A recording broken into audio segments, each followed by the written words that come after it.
Bikes that sold for $12,000 2 years ago are not hitting $7,500 on the used market right now.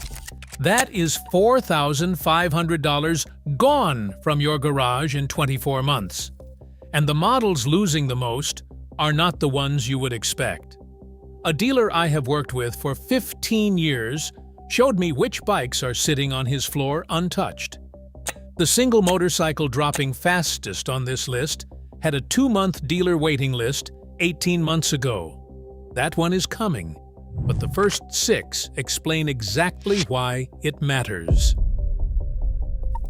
Number 7. Suzuki Boulevard C50.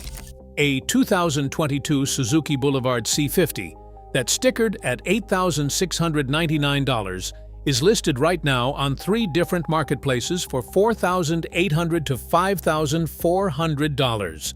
That is a 38 to 44% loss in under 3 years on a bike that had fewer than 6,000 miles on every single listing I checked.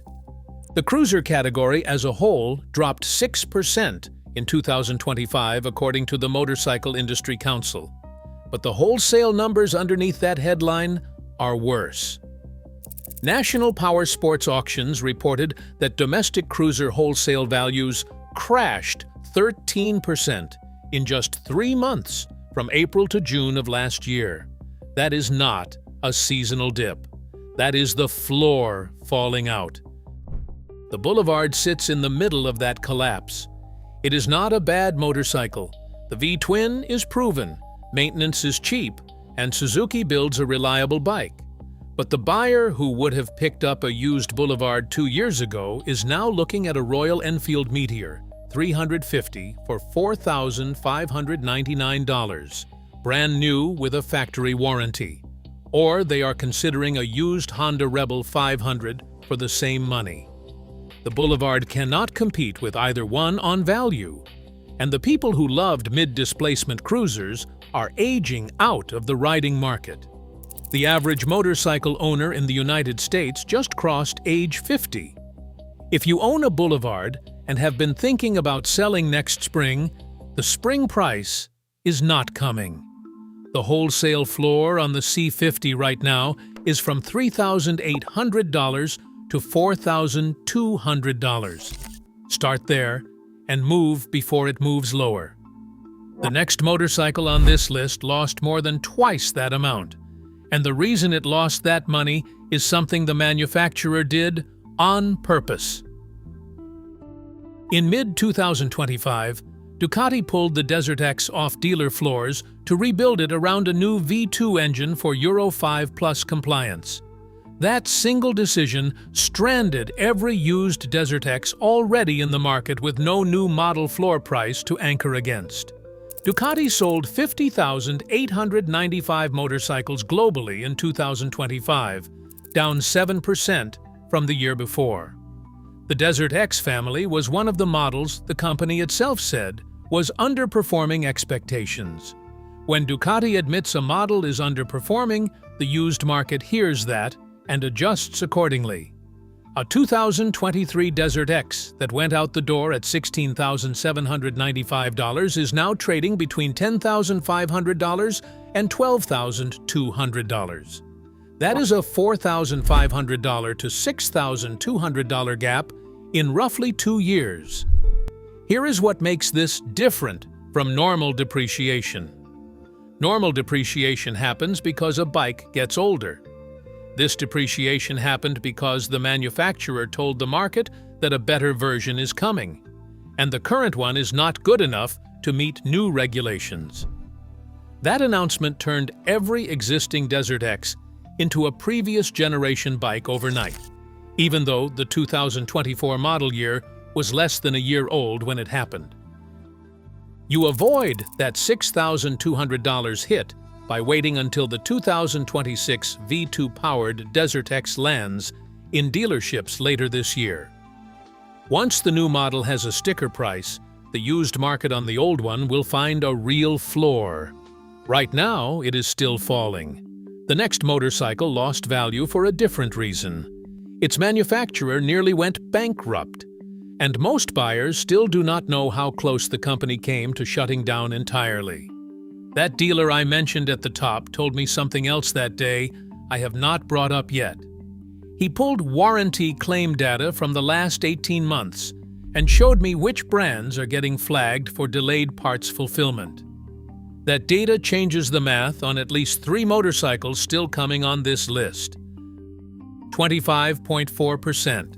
That is how far KTM sales fell in the United States in 2025. Not 5%, not 10%. A quarter of their buyers walked away in a single year, and the KTM 890 Adventure sat right in the middle of that collapse. KTM entered self-administration in November 2024. That is the Austrian version of bankruptcy protection.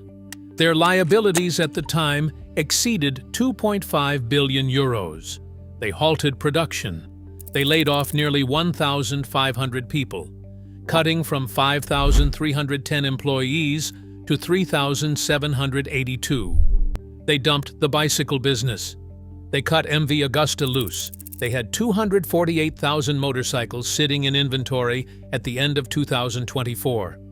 They cleared about 101,000 of those units through 2025, but they still ended the year with over 147,000 bikes in the pipeline.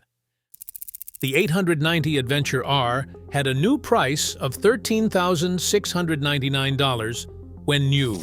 Used 2023 models are now trading between $8,200 and $9,800. Buyers who would normally snap those up are hesitating because they are not sure if KTM will be around to honor warranty claims or to supply parts in 2 years. Bajaj Auto out of India took control of the company in 2025, committing over 800 million euros to keep the lights on. That is reassuring on paper. But the rider walking into a dealership does not care about Bajaj Auto's balance sheet. They care about whether the parts counter can get them a replacement fuel pump in 10 days or 10 weeks. You now have the same warranty and parts data that fleet managers check before buying anything with a KTM badge. A used 890 Adventure priced under $9,000 with documented service history is not a bad motorcycle. It represents a discount of $3,500 to $4,700, created by brand fear, not by mechanical failure. The motorcycle at number 4 comes from a brand that was supposed to be safe because of its corporate parent. Then the corporate parent sold it to a private equity firm. Number 4. Indian Chief. A customer of mine bought a 2023 Indian Springfield in January of 2024. He paid $21,999 out the door, rode it for 14 months, and brought it back to trade in towards something lighter. The best offer he got from 3 different dealers was $13,500. He thought there was a mistake. There was no mistake. That is where Indian values sit right now. In October 2025, Polaris announced it was selling its majority stake in Indian Motorcycle to Carolwood LP, a private equity firm based in Los Angeles. Carolwood was founded in 2014. Their portfolio includes restaurant chains, a real estate media company, and a sports media company. Not a single motorcycle brand. Not a single power sports operation.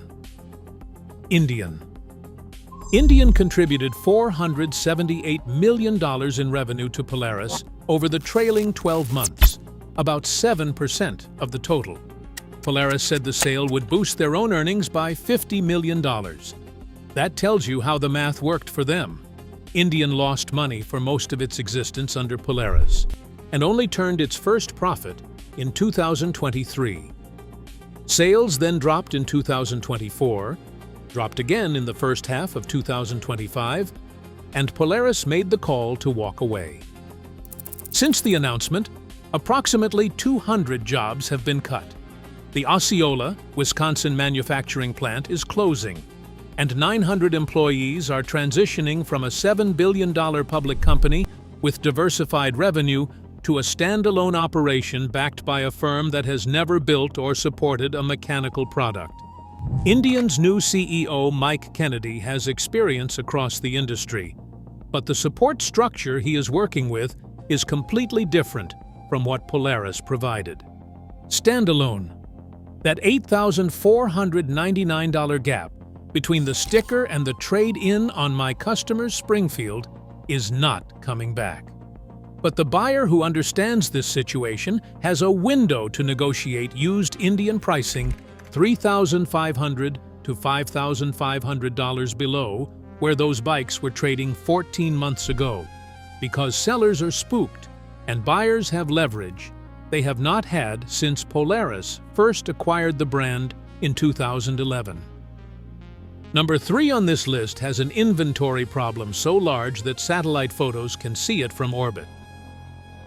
Everything in the first half of this list lost value because of what happened to the brand behind the motorcycle. The next 3 are different. These are motorcycles where the math broke because of what is happening to the entire market around them. The brand did not fail, the market moved, and these bikes got caught standing still. Number 3. Harley-Davidson Street Glide. Harley-Davidson owners believe the Street Glide holds its value better than any bike in the touring segment because demand has always outpaced supply. That was true in 2021. It is not true now, and the reason comes down to a number. Harley's corporate office does not want you to see. Harley's official fourth quarter 2025 earnings listed 32,000 units on dealer floors.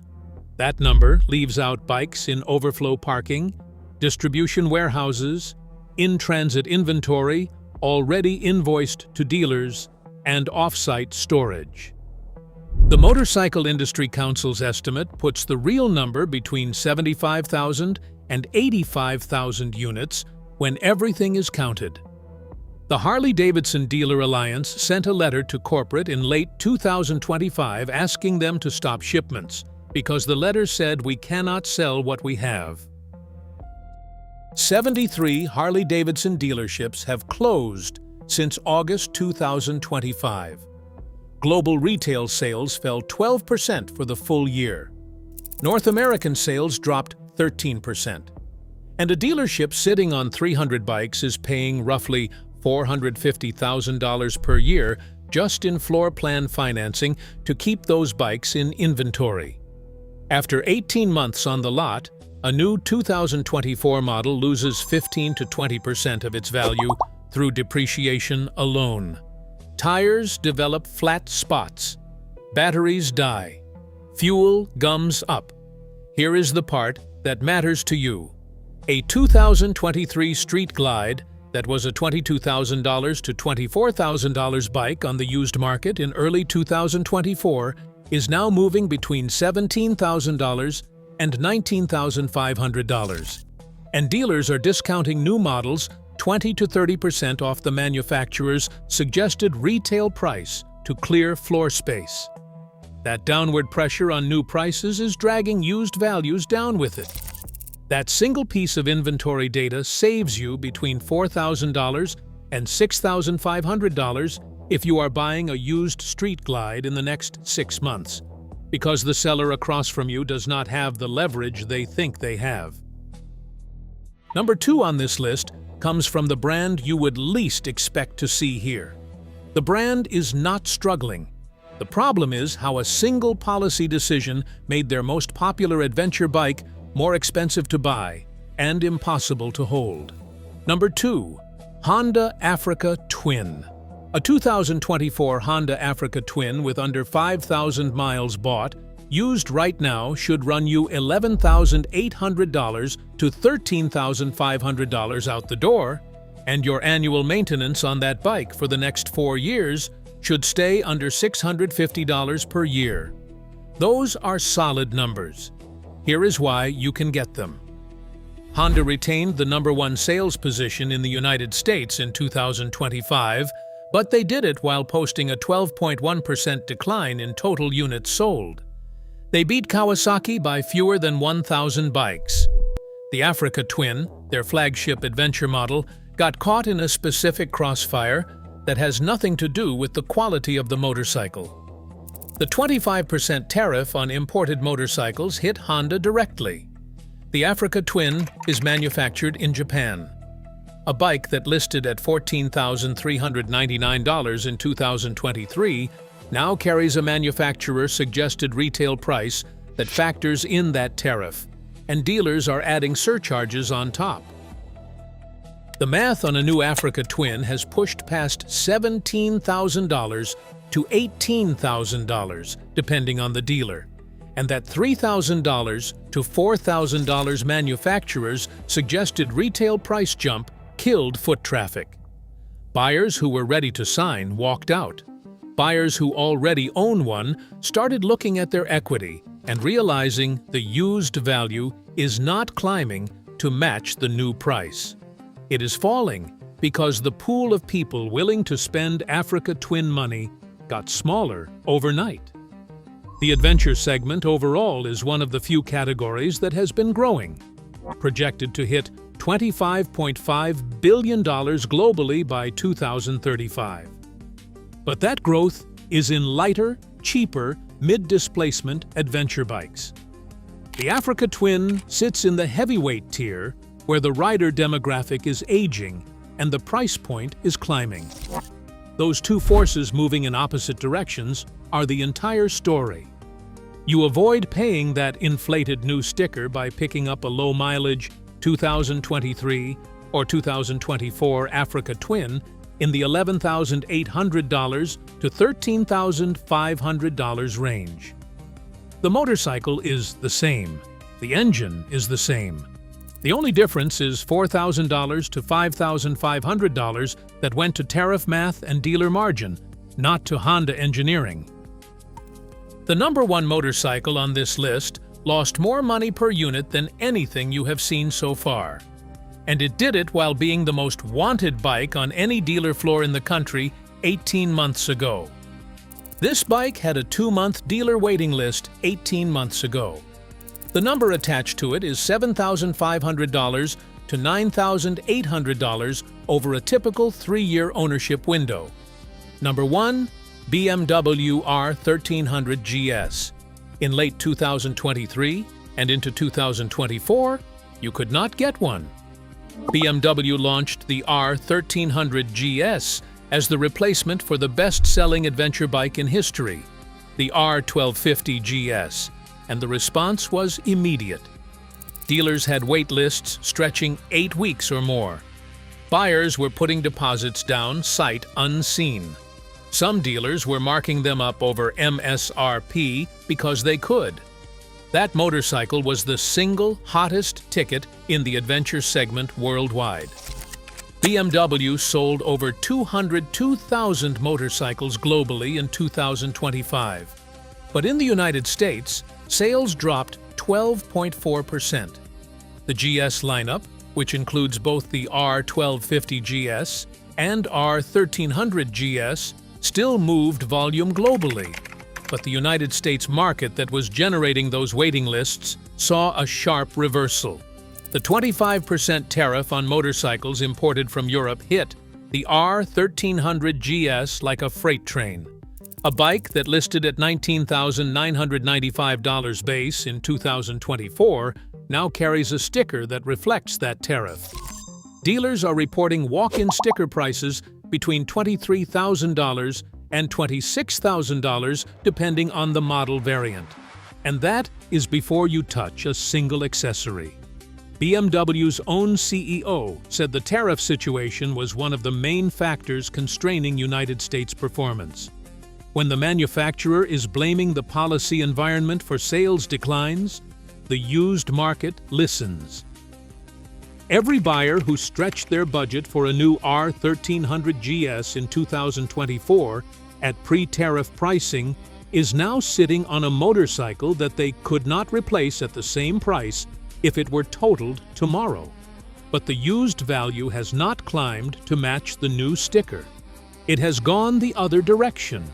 Because the $23,000 to $26,000 new price did not create more demand.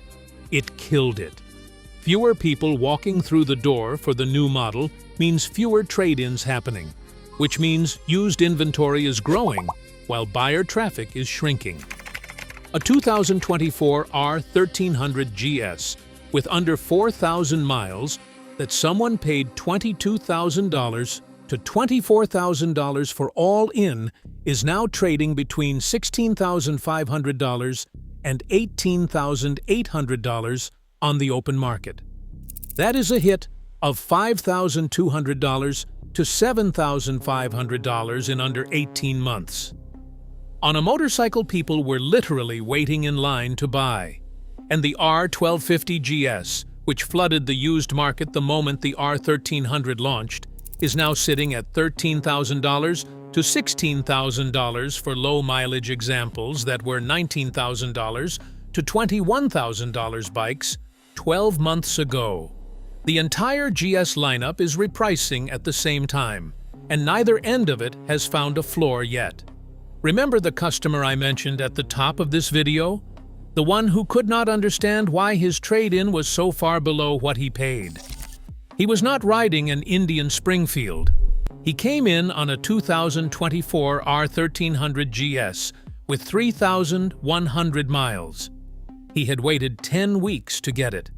He had it for 14 months. And the best number the desk could put together was $17,200 on a bike he paid $23,400 for with taxes and fees. He sat in the chair across from my guy for a solid minute without saying anything. The motorcycle did nothing wrong. The engine is phenomenal. The chassis technology is the most advanced in the segment. The electronics package is the best BMW has ever built. This is not a story about a bad bike. This is a story about what happens when a 25% tariff inflates the new sticker past what the market will absorb. And every owner who bought before the tariff finds out their equity vanished because the replacement cost went up, but the demand went down. BMW Motorrad's global CEO said they look to 2026 with confidence and plan to launch the F450 GS to target a younger, more price-sensitive buyer. That is the company acknowledging in public that the pricing structure on their flagship model is not sustainable in the current market. When the manufacturer pivots down market, the used values on the top-shelf model follow. That $7,500 to $9,800 gap between what people paid and what the bike is worth today is the largest loss on this entire list. If you want a GS, this is the buying window. A 2024 R1300 GS under $17,500 with documented service and low miles is the best value in the adventure segment right now. I do not say that lightly, but do not buy it expecting the value to hold. Buy it expecting to ride it, and buy it knowing exactly how much room you have to negotiate, because the person selling it knows these numbers too. They just hope you do not. There is a second side to this market that most people are missing. While these 7 motorcycles are bleeding value, 3 specific segments are gaining buyers faster than dealers can stock them. I covered which segments those are and exactly what to buy in each one. That video is on screen now. If someone you ride with is about to put a deposit down on any of these 7 bikes without seeing this data, send them this video before they sign. Subscribe. We cover motorcycle market data every week, and this is the only channel breaking down the numbers the dealers use against you.